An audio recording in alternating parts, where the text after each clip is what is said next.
Hello, I'm Alex, and today I'll be presenting about Katherine Johnson, Mary Jackson, and Dorothy Vaughan, three women who broke the racial divides and found employment at NASA. As you most likely know, a movie known as Hidden Figures was produced about these three figures and their experiences at NASA. First, let's talk about Katherine Johnson. Katherine Johnson was born in White Sulphur Springs, West Virginia on August 26 in 1918. From a young age, she had a passion for numbers and was skilled in topics such as algebra and geometry. At the age of 10, she started attending high school on the campus of West Virginia State College.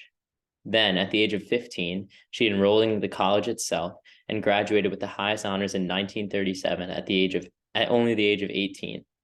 While at college, she was mentored by W.W. Schieffelin Claytor, the third African American to earn a PhD in mathematics.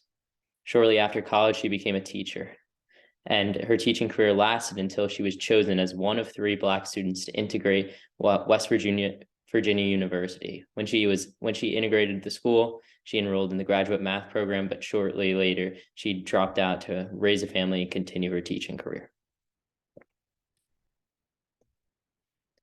Moving on to her career and her accomplishments. After teaching, Katherine Johnson heard about open positions at the all-Black West Area Computing Section at the National Advisory Committee for Aeronautics, or NACA, Langley Laboratory. NACA shortly became NASA in 1958.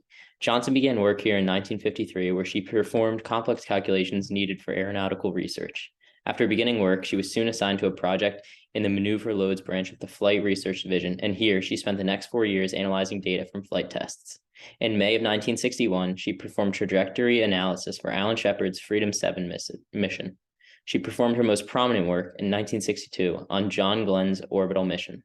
At the time, NASA began to shift towards IBM computers to perform orbital calculations rather than human computers.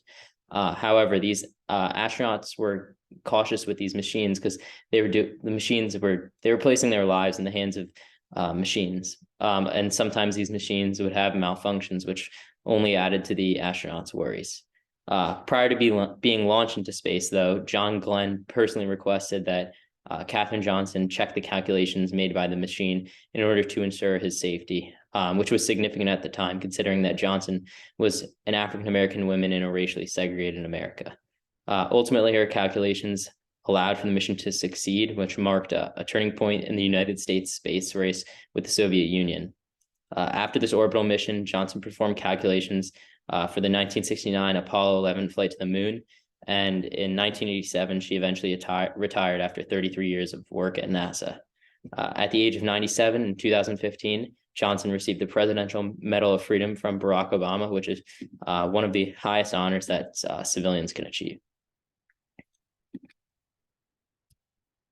Moving on to Mary Jackson. Mary Jackson was born on April 9th, 1921 in Hampton, Virginia. Similar to Katherine Johnson, from a young age, Mary Jackson excelled in math and science, and she graduated with high honors from George P. Phoenix Training School in 1937. And then at the Hampton Institute, she earned a dual bachelor's degree in mathematics and physical science. After college, she took on many jobs, such as a teacher, bookkeeper, and receptionist. And eventually, in 1951, she became employed at the West Computer Section at NACA in Langley, Virginia, which was the same as Katherine Johnson. And there she worked as a research mathematician, where she was known as a human computer, like a human calculator. Soon after, she moved to the Compressibility Research Division in 1953, and she also received an offer to work for the engineer Kazimierz Czarnecki in the supersonic pressure tunnel. Here, she was recommended to complete tasks and further education in order to become an engineer, and she would become NASA's first African-American engineer. However, this task was a struggle, but she still endured.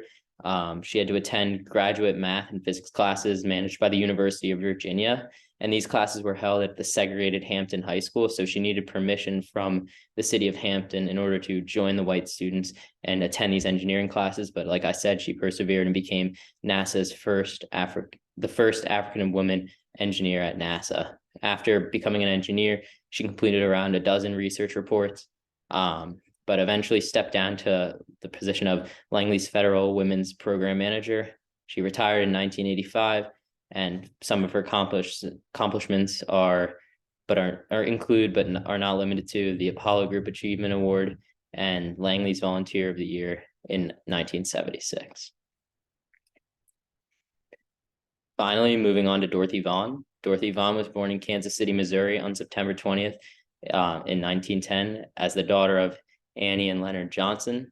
And then her education included, she attended Wilberforce University in Ohio, where she earned a mathematics degree in 1929. And similar to the others, she began to work as a math teacher at Robert Russa Moton High School in Farmville, Virginia. And then in 1943, she was hired by NACA, which, like I mentioned before, later became NASA.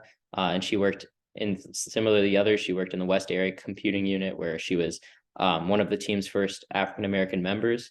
Vaughan was specifically an expert in programming and was one of the first people at NACA to learn Fortran, which was a programming language used for scientific and engineering applications. In the early 1950s, Vaughan became the head of NACA's West Area Computing Group, which made her the first African-American woman to supervise a staff of professional mathematicians.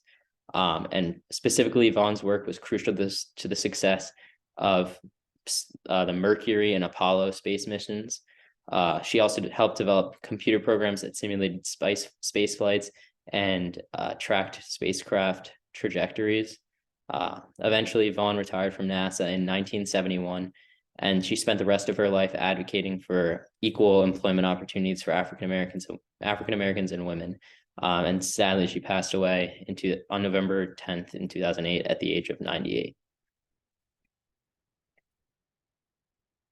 Thank you for listening to this presentation on how these three women paved the way for employment opportunities for both African Americans and women in America. And here's the link to our website and email if you have any questions. Thank you.